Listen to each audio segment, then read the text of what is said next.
오늘도 하나님께서 말씀과 성령으로 가는데 임하실 줄로 믿습니다. 저는 오늘 본 말씀을 근거로 해서 따라하겠습니다. 새 창조의 시작. 제 창조의 시작. 이와 같은 제목으로 은혜를 나누고자 합니다. 그 기독교에 대해서 대단히 비판적인 청년이 있었어요. 근데 그 청년이 제임스 보이스 목사님이라고 제10장로교회 담임 목사님도 역임하셨고 이게 대표적인 복음주의 신학자 중에 한 분이었고 책도 여러 가지 많이 저술했어요.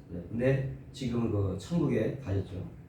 그 유용한 목사님과 만났어요. 그래서 그 목사님이 이 젊은이한테 물었습니다. 자네는 기독교에 대한 증거를 연구해 본 적이 있나? 아니요, 없는데요.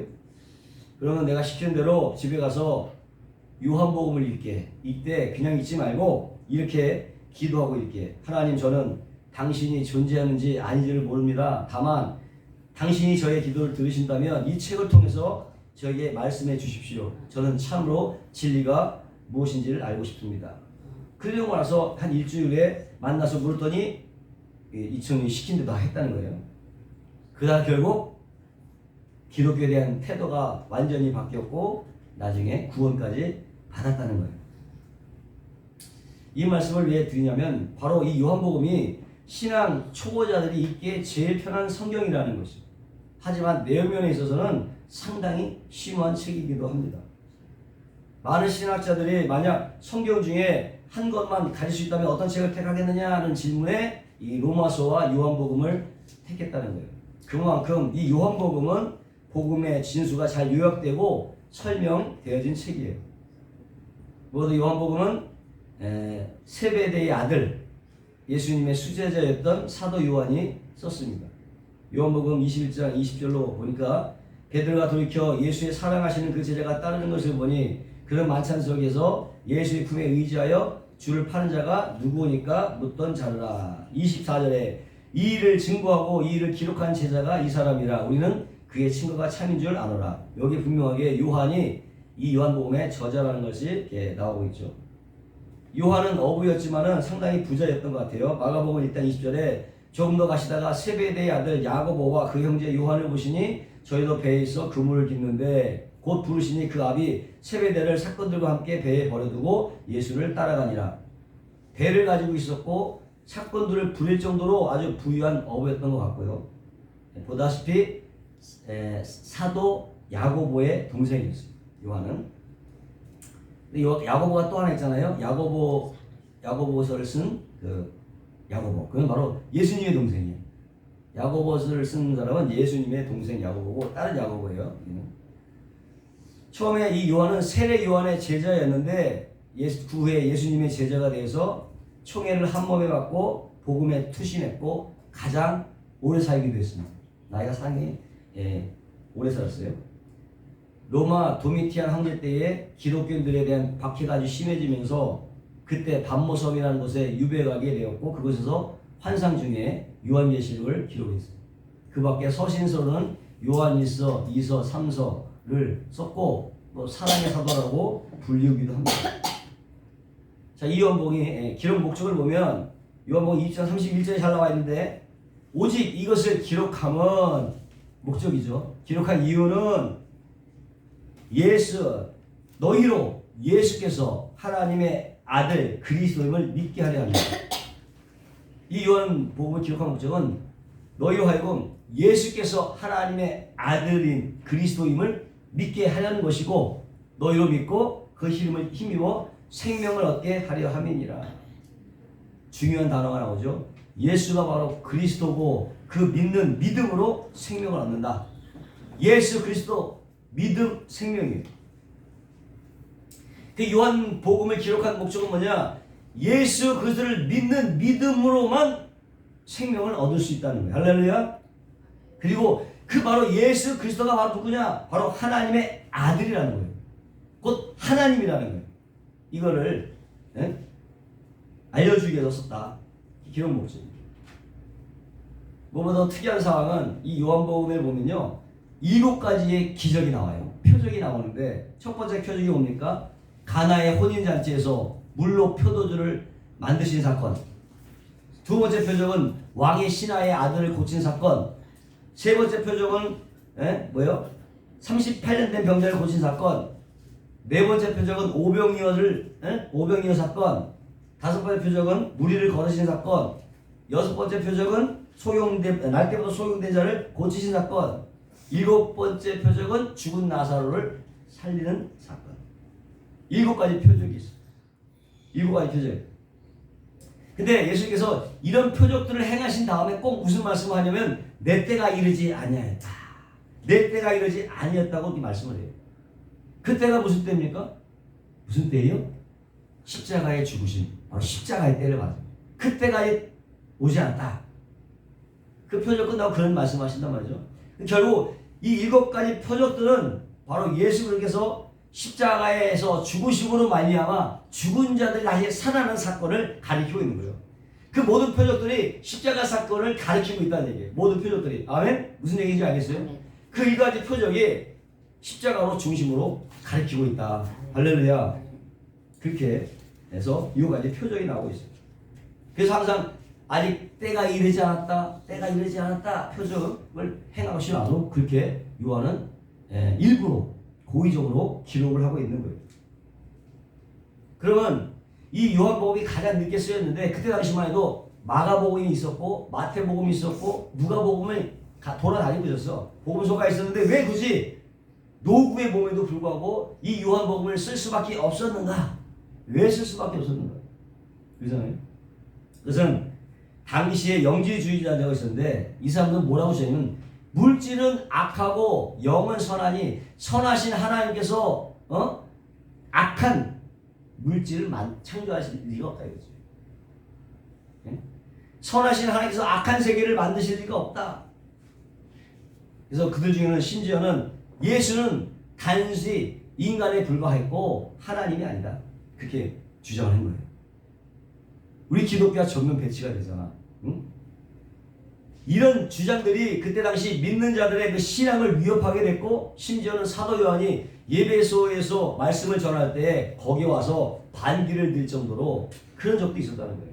영지주의자들이. 그래서 요한은 안 되겠다 싶어갖고 이러한 영지주의들의 그런 주장에 대해서 성경을 근거로 해서 예수 그리스도가 바로 하나님이다 라는 것을 또 인간이셨다는 것을 아주 의도적으로 강조하기 위해서 요한복음을 썼다. 할렐루야.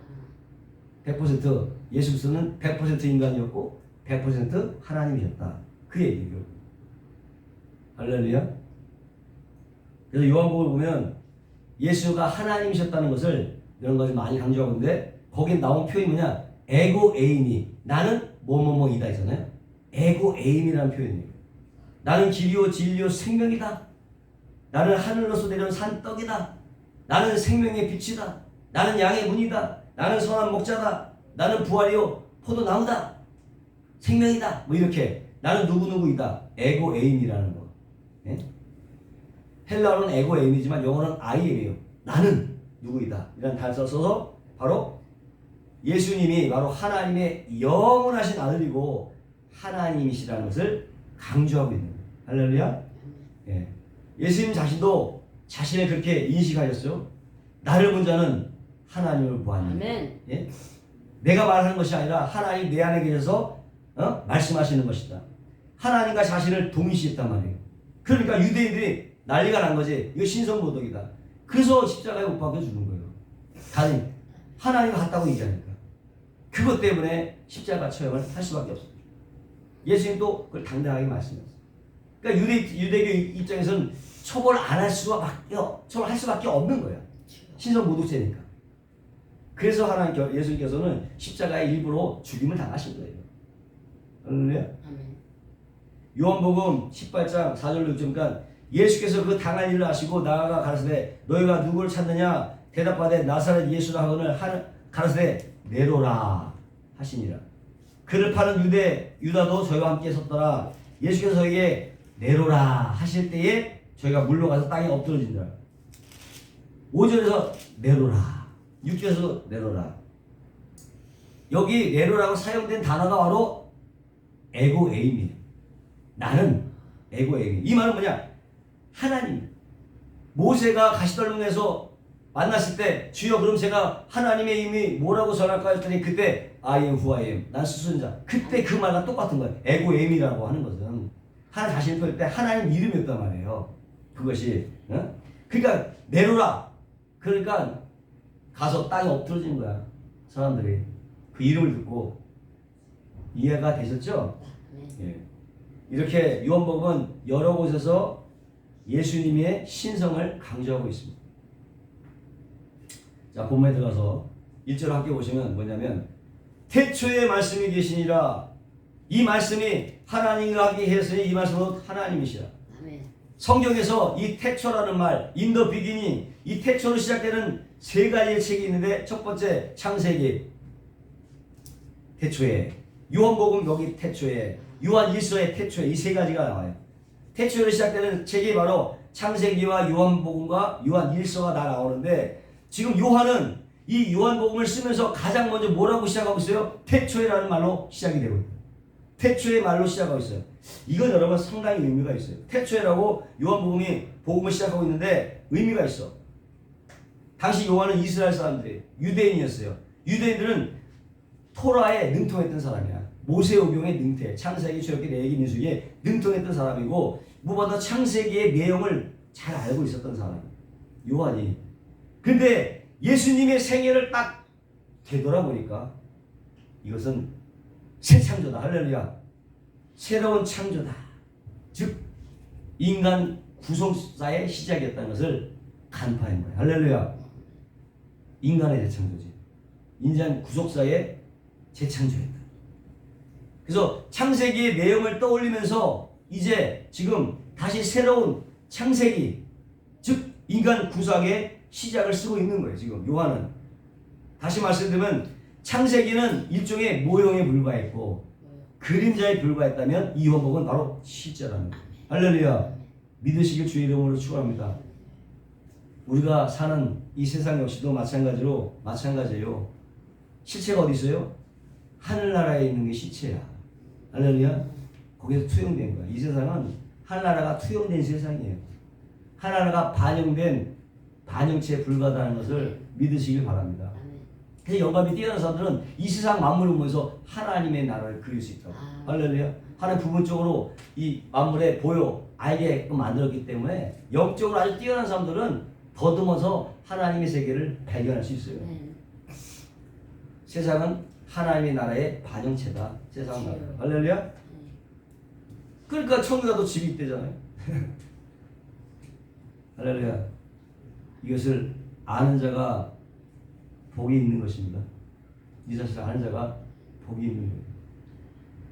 요한복음 1장의 구조가 창세기 1장의 구조와 여러분 똑같다는 것을 여러분 아세요? 제가 알려드릴게요. 요한복음에는 뭘 첫째 날, 둘째 날, 셋째 날 이런 날이 표기가 되어 있습니다. 창세기도 보면 첫째 날에 둘째 날이 나오잖아요. 희한하게 요한복음에는 의도적으로 첫째 날, 둘째 날 이렇게 날짜를 기록하고 있단 말이에요. 지금 요한은 창세기의 내용을 같이 대조해가면서 요한을 기술하고 있는 거예요. 할렐루야. 이해하셨어요? 그런 식으로 창세기 1장에 보니까 뭐라고 나왔습니까? 땅이 혼돈하고 공허하며 흑암이 깊음 위에 있고 하나님의 신이 수면 위에 운행하시니라. 창세기 1장 2절 말씀이잖아요. 그럴 때에 3절에 가나산에 하면서 말씀으로 천지가 창조되는 모습을 볼 수 있어요. 그렇다면은 혼돈과 공허와 흑암이 과연 무엇을 말하는지, 거기서 말했던 혼돈과 공허와 흑암은 과연 무엇을 상징하는지 예레미야서 4장 22절에 보니까 이렇게 나와 있습니다. 제가 읽겠습니다. 내 하나님은 나를 알지 못하는 우준한 자요 지각이 없는 미련한 자식이라. 악을 행하기에 지각이 있으나 선을 행하기에는 무지하도다. 죄인을 나타내는 거잖아요. 내가 땅을 본즉 어디? 죄인들이 사는 땅을 말하는 거지. 내가 땅을 본즉 그들이 사는 땅, 무지한 자들이 사는 그 죄인의 땅을 본즉 혼돈하고 공허하고 하늘을 우러본즉 거기 빛이 없으며 흑암이라는 얘기예요. 이 죄인들의 땅을 보니까 하나님께서 죄인들의 땅을 보니까 그것은 바로 흑암이라는 거지. 어둠이라는 거지. 응? 공허라는 거지. 결국 혼돈과 공허와 흑암은 하나님을 알지 못하는 죄인들의 땅이었다. 땅이었다. 그 땅에, 그런 땅에 흑암에 누가 운행하고 있어? 흑암의 땅에 성령께서 운행하고 계시죠. 아멘. 근데 가라사대 빛이 있으라 하심에 세계가 창조된 거예요. 그게 창세기에 됩니다. 근데 요한복음에서 보면은 참빛이 나오죠. 참빛. 진짜 참빛. 바로 예수 그리스도께서 첫 창조 때 있었던 그 혼돈과 공허와 흑암뿐인 죄인들의 땅, 한마디로 죄인들의 마음터 그 속에 뚫고 들어오십니다. 할렐루야. 뚫고 들어서 혼돈은 질서로, 공허는 은혜로, 흑암은 빛으로 바꿔버리는 거예요. 할렐루야. 믿으시길 주의 이름으로 축원합니다. 이거를 알았어요. 참빛이 오셔서 죄인들의 어두운 마음 가운데 빛을 비춤으로 완전히 그들을 바꿔버리는 거예요. 하늘의 빛이 죄인들의 심령에 뚫고 들어오는 거예요. 할렐루야. 변화시켜버리는 거예요. 그것을 요한은 본 것입니다. 그래서 이 창세기가 바로 이 창세기야말로 바로 예수님의 구속사역, 예수님의 인간 구속에 대한 그 사역을 미리 힌트해 주고 있구나. 그거를 알았던 것입니다. 그걸 지금 그래서 그걸 기술해 갖고 지금 요한복음으로 보여주고 있는 거예요. 지금 그 창세기를 있는 거예요. 그래서 창세기의 창조는 6일 동안 일어났고 마지막 7일째 하나님께서 안식하는 거로 끝이 나잖아요. 7일. 근데 요한복음에도 똑같이 7일이 나와. 7일이 된다. 창세기 1장 3절 보니까 하나님이 가라사대 빛이 있으라 하심에 빛이 있었고 그 빛이 하나님 보시기에 좋았더라. 하나님이 빛과 어둠을 나누사. 하나님이 첫째 날 빛을 창조하시는데 실제 태양은 언제 4일째 창조가 되거든요. 해와 달과 별은 4일째 창조가 되는데 첫째 날 빛은 그 태양빛이 아니에요. 빛이 살 때 첫째 날 비쳤던 그 태양빛은 태양빛이 아니고 영원한 빛, 한마디로 영혼의 빛, 영의 빛이라고 볼 수 있죠. 영의 빛, 어떤 생명력? 그 빛은 첫째 날 창조된 빛은 무에서 유를 창조해내는 하나님의 능력이요. 만물을 붙드시고 키우시는 하나님의 생명 자체, 생명의 빛, 생명력을 말하는 거죠. 태양빛이 아니라는 거죠. 시편 36절 9편이니까 대저 생명의 원천이 주께 있사오니 누가 있어요? 생명의 원천이 주께 있사오니 주의 광명 중에 우리가 광명을 보리라. 그러니까 생명의 원천, 모든 여기에 살아있는 생명의 원천은 바로 하나님의 자신이었다. 자신이었고 거기서부터 흘러나와서 우리의 생명이 될 뿐만 아니라 만물을 창조하시고 존재케 하는 생명력이 된다는 거예요. 할렐루야. 그 빛이 언제 나타나? 첫째 날에 빛이 있으라 하심에 나타났다는 거예요. 근데 보시면은 4일째 태양이 창조됐다잖아요. 해가. 근데 둘째 날에 식물들이 자라. 식물이잖아. 희한해. 태양빛이 없는데 식물이 자라. 태양빛이 없는데 식물이 자라. 응?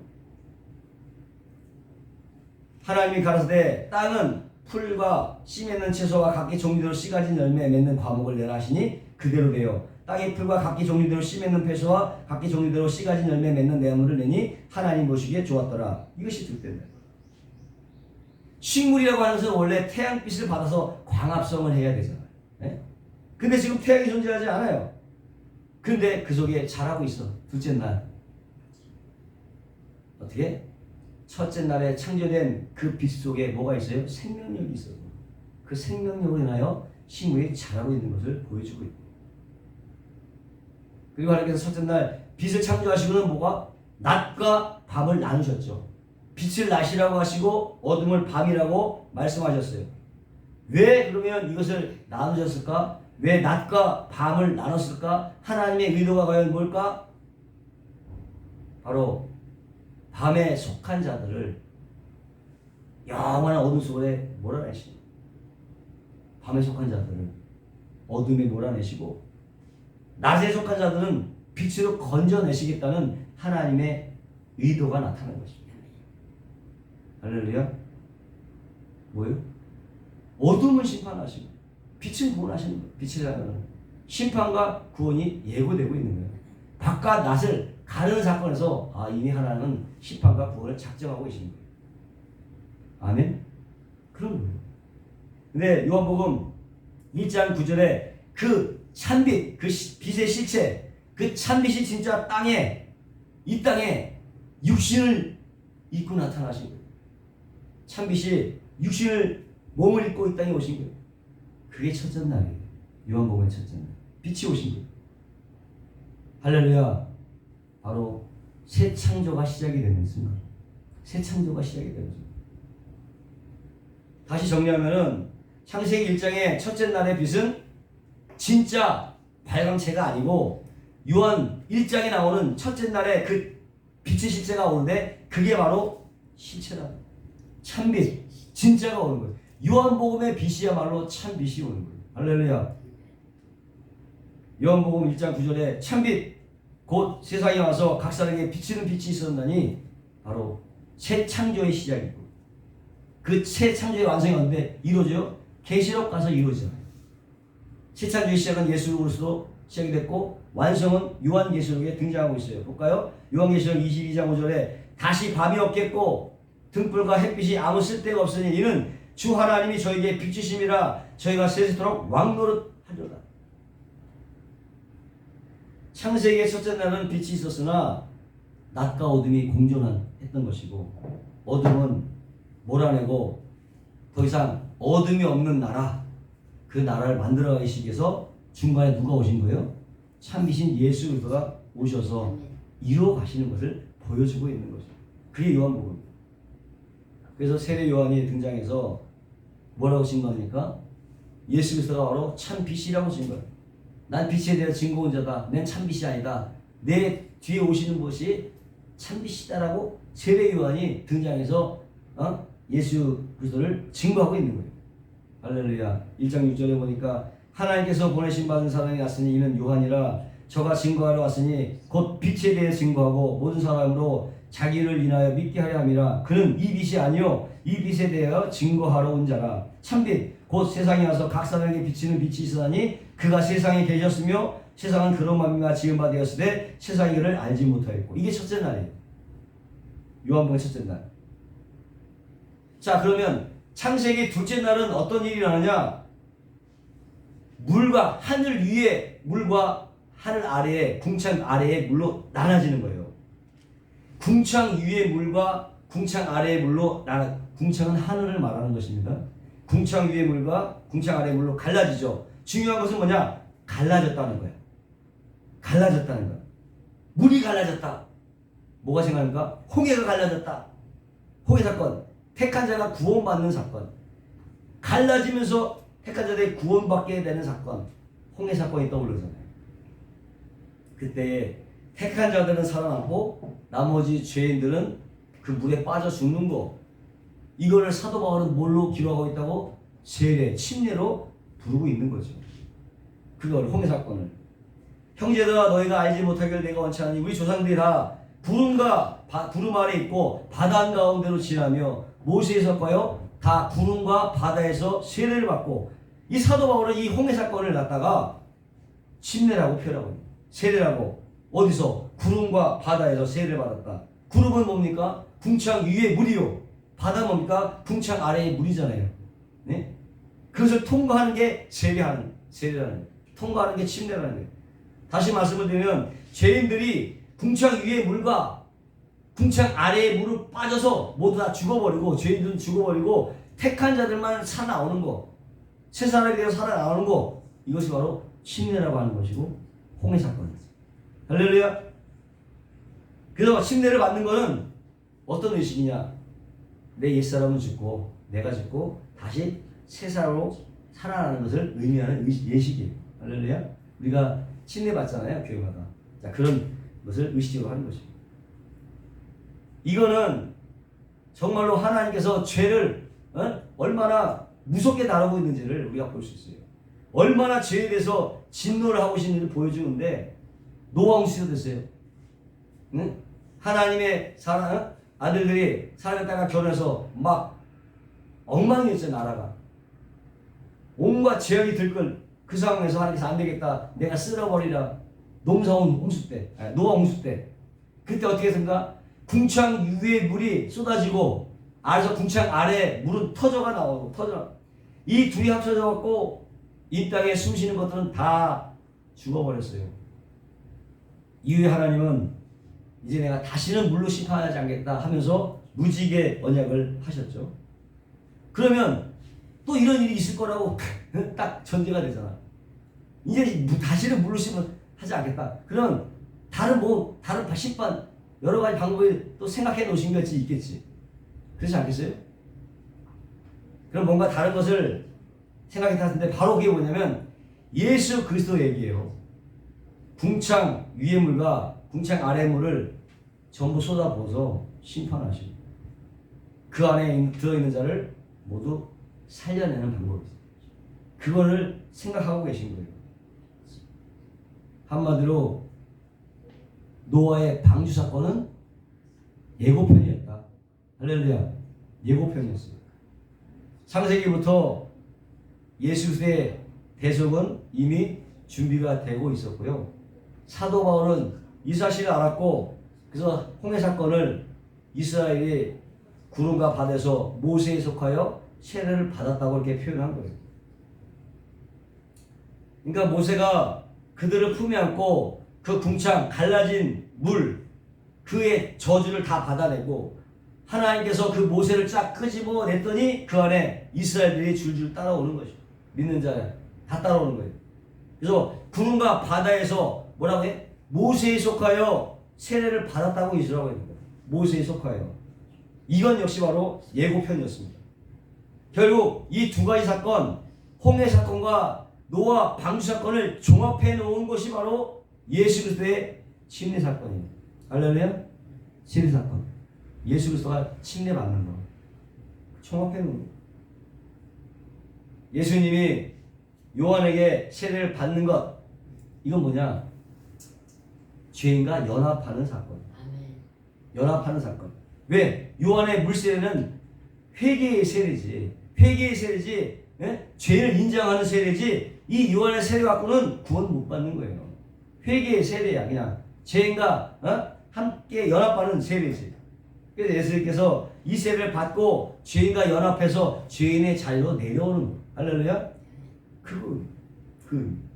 그래서 죄인의 대표로서 죄인을 품에 안고 대신해서 궁창 위의 물과 궁창 아래의 물에 빠져서 예수님이 항상 죽어버린 그게 십자가예요. 할렐루야. 이해가 되셨어요? 성경이?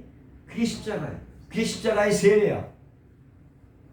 이게 둘째 날이고 요한복음 1장 29절에 보니까 이튿날 요한 이게 둘째 날. 이튿날 요한이 이게 둘째 날이에요. 예수께서 자기의 나오심 보고 가운데 보라 세상 죄를 지고 가는 하나님의 어린 양이로다. 내가 전에 말하기를 내 뒤에 오는 사람이 있는데 나보다 앞선 것은 그 나보다 먼저 계심이라는 것이 이 사람을 가리킴이라. 나도 그를 알지 못하였으나 내가 와서 물로 세례를 주는 것은 그를 이스라엘에게 나타내려 하려 함이니라 하니라. 요한이 증거하여 가는데 내가 보매 성령이 비둘같이 하늘로서 내려와서 그 위에 머물렀더라. 나도 그를 알지 못하였으나 나를 보내 물로 세례를 주라 하신 그이가 나에게 말씀하시되 성령이 내려서 누구든지 위에 머무는 것을 보거든 그가 곧 성령으로 세례를 주인 줄 알라 하셨기에 내가 보고 그가 하나님의 아들이심을 증거하였었노라 하니라. 그거예요. 이게 둘째 날 예수님이 요한에게 세례를 회개 세례를 받음으로써 죄인의 자리에 스스로 내려가셨고 죄인의 대표로서 십자가에 달려 돌아가셨다는 거예요. 할렐루야.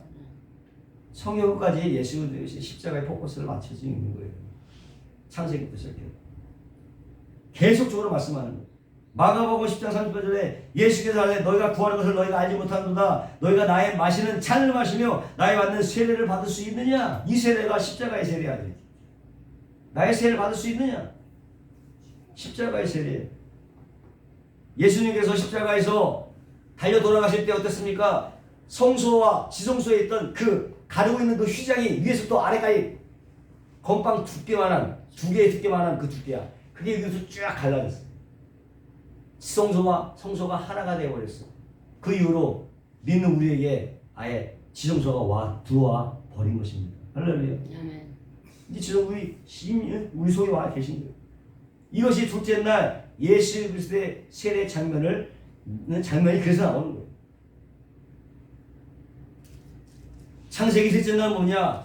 물과 무트로 나뉘는 거예요. 물과 바다와 땅이 갈라지는 거예요. 예? 물과 물이 나뉘고 식물이 창조가 되고 1장 9절이니까 하나님이 천하의 물이 한 곳으로 모이고 묻이 드러나심에 그대로 되니라. 하늘이 묻을 땅이라고 칭하시고 모인 물을 바다가 칭하시니라. 하나님 보시기에 주었더라. 성경에서 보면 바다는 보통 악을 상징해요. 묻은 하나님의 나라를 상징해요. 주여. 요한계시록 21장 2절과 또 내가 새하늘과 새 땅을 보니 처음 하늘과 또 처음 땅이 없어졌고 바다도 다시 있지 않더라. 바다도 다시 있지 않더라. 시편 114편 2절 5절에 보니까 유다는 여호와의 성소가 되고 이스라엘 그의 영토가 되었도다. 바다는 이를 보고 도망하여 요단은 물러갔으며 산들은 수양같이 뛰놀며 작은 산들은 어린 양같이 뛰었도다. 바다야 내가 도망하여 어찌미요 요단아 내가 물러가면 어찌미고. 성경에서 바다가 물러가는 것은요 하나님의 나라가 도했다는 증거예요. 악이 떠나는 거예요. 그 상징적으로 보여주는 거예요. 바다와 구별된 그 땅 무쇠는 뭐가 살아? 풀과 씨 맺는 가지가 또 열매 맺는 나무가 자라게 되는 거예요. 바다와 구별해서 땅에는. 자 그러면 요한 복음의 셋째 날은 과연 무엇이냐? 또 이튿날 또 이튿날 이게 셋째 날이야. 이튿날 요한이 제자들 중에 두 사람과 함께 섰다가 예수님의 다니심을 보고 말하되 보라 하나님의 어린 양이로다. 두 제자가 그 말을 듣고 예수를 쫓고는 예수께 돌이켜 그 쫓는 것을 보시고 물어가세 무엇을 구하느냐 가로되 랍비여 어디 계시노니까 하니까 랍비는 번역하면 선생이라. 예수께서 가라사대 와 보라. 그러므로 저희 가서 계신 데를 보고 그날 함께 거하니 때가 제 10시쯤 되었더라. 요한이 자기 제계 중에 두 사람과 함께 서 있다가 예수님을 보고 보라 세상죄를 지고 하는 하나님의 어린 양이로다 이렇게 말씀. 서서 보라. 뭐가 오늘 떠올라요? 서서 보라. 출애굽기 14장 11절. 그들이 또 모세에게 이르되 애굽에 애장지가 없으므로 당신이 우리를 이끌어내어 이 광에서 죽게 하느뇨? 어찌하여 당신이 우리를 애굽에서 이끌어내어 이같이 우리에게 하느뇨? 우리가 애굽에서 당신에게 거한 말이 이것이 아니뇨? 이르기를 우리를 버리더라 우리가 애굽 사람을 섬길 것이라 하지 않더뇨? 애굽 사람을 섬기는 것이 광에서 죽는 것보다 낫겠노라. 모세가 백성에게 이르되 너희는 두려워하지 말고 가만히 서서 야훼께서 오늘날 너희를 위하여 행하시는 구원을 보라. 서서 보라. 그래서 구원은요 가만히 서서 보는 거예요. 구원은 가만히 서서 여호와께서 행하시는 것을 보는 거예요. 그것을 깨닫는 것이 구원이에요. 할렐루야. 그게 구원. 세례 요한이 제자들에게 세상죄를 지고 가는 하나님의 어린 양을 보라. 한마디로 복음 선포지. 복음 선포예요. 엄청난 복음의 선포였죠. 그랬더니 두 제자가 예수님을 쫓아가요. 근데 주님께서 그 두 제자에게 너희가 무엇을 구하느냐 이렇게 물어요. 아니 너가 누굴 찾느냐 이렇게 했는데 너가 무엇을 구하느냐 이렇게 묻는단 말이에요. 네? 이미 제자들의 마음을 간파했던 거야. 자기를 따랐던 그 사람들의 마음을 간파한 거야. 이 사람들은 내가 누구를 쫓느냐보다는 내가 뭔가를 얻을 수 있을까에 더 관심이 있었던 거죠. 할렐루야. 더 관심이 있는 거예요. 그래서 예수님께서 What do you want? 너희가 무엇을 구하느냐? 이렇게 물어보는 거예요. 그랬더니 제자들이 랍비여 어디 계시노니까 랍비는 선생이잖아요. 번역하면 선생님이에요. 그러니까 예수님의 그저 이 사람은 선생으로만 봤어요. 그냥 무엇을 배울 수 있는 스승으로만 봤다는 거예요. 그러니까 예수님을 제대로 못 본 거야. 아직까지 그냥 까만 눈인 거죠. 얘들은. 그랬더니 예수님께서 Come and see! 와서 봐라. 그리고 그날 그들이 예수님과 함께 지냈다는 것입니다. 근데 뜬금없이 요한이 이 시기를 이때가 바로 10시였다고 기록을 해놨어. 왜 기록을 해놨을까? 이거? 바로 그 시간에 예수님과 함께 거함으로 생각이 변했다는 거예요. 그들의 변한 시점을 보여주고 있는 거예요. 변화예요. 변화. 그들의 무지와 죄악과 어둠이 물러갔다는 것입니다. 할렐루야. 빛이 들어오니까 물러간 거야. 바다가 물러간 거야. 무치로 옮겨진 거예요. 사망이 물러가고 하나님의 나라로 옮겨진 그 시점을 기록하고 있는 거예요. 할렐루야. 예수님과 함께 거하심으로. 아멘. 그거를 요한은 기록해 놓고 있는 거예요. 예? 인생이 변하는 시점 바로 10시였어요. 10시는 4시야. 오후 4시를 말합니다. 4시 그들은. 그거로 변하니까 안드레에게 직접 가서 안 되는 자기 형한테 베드로한테 우리가 메시아를 만났다 확실한 신앙 고백을 했던 것이죠. 할렐루야. 그게 셋째 날이에요. 셋째 날. 그래서 혼돈을 질서로 잡아준 틀이 완성이 됐어요. 틀이 완성이 됐어요. 남은 거 뭐야? 공허. 뭘 채워야 되잖아요. 그래서 넷째 날, 다섯째 날, 여섯 날 채워지는 거예요. 예수님의 제자로 채우는 거예요. 할렐루야. 예수님의 백성으로 채우는 거예요. 창세기에도 넷째 날, 다섯째 날, 여섯 날 채우잖아요. 넷째 날은 첫째 날에 공허가 채워지지. 해와 달과 별로 채우고, 다섯째 날은 둘째 날에 공허가 채워지죠. 하늘에서와 바다의 물고기. 여섯째 날은 셋째 날에 공허가 채워지는데 육축과 짐승과 또 땅에 기는 것과 그때 사람을 채워 넣어서 완성시키죠. 7달 완성이 돼서 안식이 되는 것입니다. 할렐루야. 구조가요. 요한복음의 구조가 창세기 구조가 똑같다. 똑같이 이렇게 같이 가고 있어요. 요한복음에서는 이튿날 넷째 날 빌립과 나다넬을 제자들을 막 불러 모아요. 이제 하나님의 나라의 틀이 완성이 됐으니까 거기다가 누굴 채워? 제자들을 채워놓고 하나님의 백성을 막 채워드는 거예요. 12지파, 12사도는 바로 하나님의 백성을 상징하고 있어요. 12를 맞춰야 되는 거예요. 12를 채워 넣는 거예요. 넷째 날부터 여섯째 날까지. 그리고 일곱째 날에 안식하시는 거예요. 그게 뭡니까? 가나의 혼인잔치가 열려집니다. 그게 안식이에요. 그래서 요한복음 2장 1절에 사흘째 되던 날 이렇게 나와요. 그때부터 사흘째 되는 날이 바로 일곱째 날이거든. 사흘째 되는 날 갈릴리 가나에 혼인이 있어 예수의 어머니도 거기 계시고. 그러니까 창세기의 창조는 구원의 관점에서 보면 약간 좀 불안정한 창조라. 구원의 관점에서는 불안정한 창조예요. 첫째 날에 뭐가 낮과 밤이 공존하고 있었잖아요. 근데 계시록에는 그 밤이 완전히 사라져 버리잖아요. 완성이 되는 거죠. 밤이 사라져 버려. 둘째 날에 궁창의 물로 말미암아서 모든 인간들이 저주받아 죽어야 되는데 그 궁창의 물을 예수님이 전부 맞아 주시고 그 저주의 물이 완전히 없어져 버리고 하늘로 가는 그 막고 있던 그 휘장이 찢어져 버리는 것이고 둘째 날에. 셋째 날에는 묻과 물이 즉 바다와 육지가 있는데 새하늘과 새 땅에서는 바다가 다시 있지 않는, 바다는 완전히 사라지는, 이렇게 이어진다고 하는 거죠.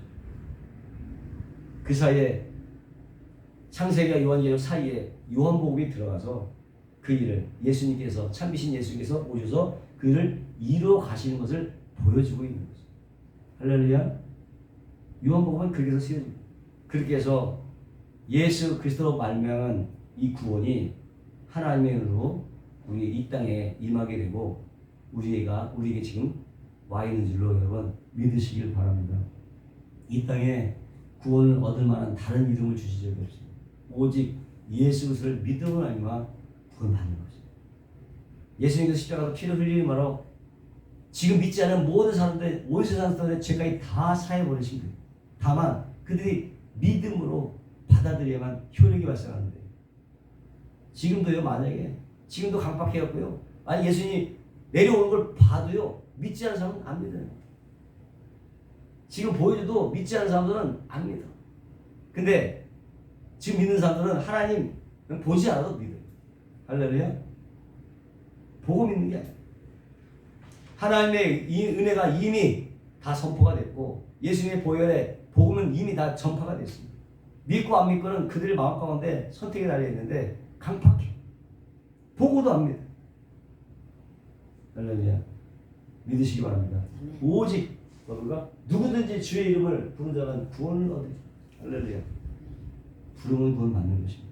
예수의 보혈을 믿고 부활하신가 부활하신 믿고 십자가에 죽으신가 부활하신 걸 믿는 자들에겐 오직 구원이 보장이 됩니다. 아멘. 날마다 이 사실로 늘 우리는 기뻐하며 살 수 있습니다. 아멘. 쉬지 말고 기도할 수 있습니다. 아멘. 범사에 감사할 수 있습니다. 아멘. 이것이 너를 향한 하나님의 뜻이니라. 아멘. 누굴 위해서? 우리를 위해서 주시고 우리의 기쁨을 위해서 우리의 평강을 위해서 너의 행복을 위해서 항상 기뻐하라. 항상 감사해라.